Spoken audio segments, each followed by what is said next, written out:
Olá, meu povo! Domingo! E eu quero convidar você, já sabe, né? Dei o recadinho ontem, com a sua liçãozinha na mão. Pega aí caneta, marca-texto, o que você precisar para marcar a sua lição e nós entendermos os principais pontos da nossa lição de hoje, que tem como título O que é importante em primeiro lugar. Quando nós elencamos algumas coisas na nossa vida, a gente sempre põe em primeiro lugar aquilo que é de maior importância, né? A gente não vai colocar uma coisa que não tem muito valor em primeiro lugar. Por exemplo, eu tenho várias coisas dentro da minha casa, né? Imóveis, elétricos, essas coisas. Eu não vou colocar como uma coisa que eu acho mais importante ou de mais valor uma caneta de R$1,50. Vou colocar o quê? Televisão, ar-condicionado, né? Coisas de real valor. Só que na nossa vida, será que muitas vezes a gente não deixa o que é mais importante mais para baixo? Aqui na lição diz que à medida que os jovens amadurecem, surgem pensamentos sobre suprimento das necessidades básicas. Ou seja, a gente vai crescendo, né? Vai chegando ali os 17, 18, 19 anos e vai, às vezes, né? Não tem faculdade ali na cidade, tem que sair para estudar, morar sozinho, aí começa aquela preocupação, como eu vou manter, como eu vou cozinhar, com que tempo eu vou lavar roupa, como eu vou administrar meu tempo, como eu vou administrar o meu dinheiro para me manter, e vão surgindo essas preocupações. Só que Jesus sabia que nós seríamos preocupados, porque isso não veio de agora. Desde o início lá do surgimento do pecado, as pessoas são preocupadas com o amanhã, com o que vai acontecer. Então Jesus, em toda a sua sabedoria, disse lá em Mateus capítulo 6, verso 33. Busquem em primeiro lugar o reino de Deus e a sua justiça, e todas estas coisas lhes serão acrescentadas. Ou seja, não se preocupe. Primeiro faça aquilo que Deus lhe ordena. Primeiro seja obediente a Deus, aos seus princípios. Primeiro seja uma pessoa apegada a Deus. Confie em Deus. E todo o resto lhe será acrescentado.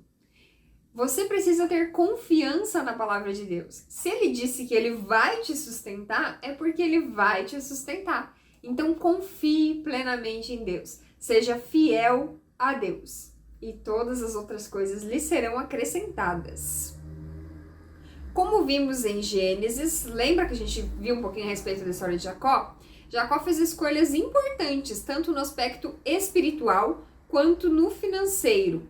Em visão, o Senhor apresentou-se a Jacó como o Senhor, Deus de Abraão e de Isaque. Por isso, como parte de seu voto a Deus, Jacó disse o quê? Então o Senhor será o meu Deus. Jacó mostrou que ele queria estar com Deus, que ele confiaria em Deus, que ele estaria apegado em Deus, que ele queria que Deus fizesse parte da sua vida. Depois que Jacó fez seus compromissos espirituais e financeiros com o Senhor, depois o Senhor o dirigiu ao encontro de Raquel no poço. É apropriado tomar decisão espiritual e decisão de vida antes do compromisso com o casamento. Ou seja, antes de qualquer coisa, a gente tem que ter um compromisso com Deus. Um compromisso, uma decisão firmada com Deus. Por quê? A maioria de nós que estudamos a lição de adultos já tomamos essa decisão a respeito do casamento. Mas você que ainda não tomou essa decisão, que está aí a caminho, você deve pensar o seguinte em relação ao que você está entrando aí. A pessoa é um cristão comprometido? Em que tipo de trabalho se envolverá? Com que tipo de vida eu vou me comprometer? A profissão dessa pessoa é uma profissão que exige muito dela, muito tempo, muito estudo, e eu não vou conseguir lidar com isso? Então é melhor eu não me envolver, não me comprometer com isso, porque eu posso prejudicar a vida do outro além da minha. Outras perguntas que precisam de respostas antes do compromisso matrimonial. Que nível de educação foi concluído? Se eu casar com essa pessoa, vai ter dívida contraída ali? Estou disposto a aceitar essa situação como parte da minha responsabilidade? Olha só, às vezes a gente, quando fala em casamento, não, mas a gente se ama, a gente se respeita e tá bom. Não, a gente tem que ter essa conscientização financeira, de vida profissional, porque tudo isso afeta o casamento, é um relacionamento, é um convívio. Então, em cada passo que a gente for dar, é preciso ter uma decisão primeiro espiritual, uma decisão de vida, para que o outro não seja afetado através das nossas escolhas. É importante ter sempre o quê? Deus em primeiro lugar, meus princípios em primeiro lugar. Tudo bem estipulado, para que nenhum dos dois sofra um pouquinho mais para frente. Para que ambos tenham noção do barco em que estão entrando. Para que ali na frente o barco não comece a afundar. É necessário ter esse discernimento para fazer a escolha correta, o caminho correto. Ao longo dessa semana nós vamos entender um pouquinho mais essa questão de trabalho, de sucesso e tudo isso. O sucesso matrimonial, o sucesso profissional, o sucesso em qualquer área da sua vida depende primeiramente do que está em primeiro lugar.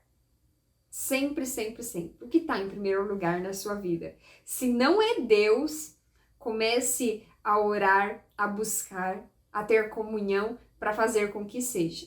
Porque se Ele está em primeiro lugar, Ele vai mostrar o caminho a ser seguido e todas as coisas vão começar a se encaixar. Porque Ele disse aqui, todas as coisas serão acrescentadas se você colocar o reino de Deus em primeiro lugar. Vamos orar? Senhor Deus, amado Pai, muitas vezes, Senhor, nós tomamos algumas decisões que não são aquelas que o Senhor queria para a nossa vida. Mas nós achamos que sabemos o que é certo e fazemos escolhas erradas e futuramente as coisas dão errado e nós nos arrependemos. Mas nós sabemos que tudo isso pode ser evitado se colocarmos em primeiro lugar o Teu reino e a Tua justiça. Que em nosso coração, Senhor, surja esse desejo, esse entendimento de colocar sempre em primeiro lugar o reino de Deus. E sabemos, Senhor, que o Senhor não nos abandonará e fará maravilhas em nossa vida. Que possamos ser mais confiantes em Ti. Que nosso coração transborde por Ti. Suplicamos em nome do Teu Filho amado Jesus. Amém.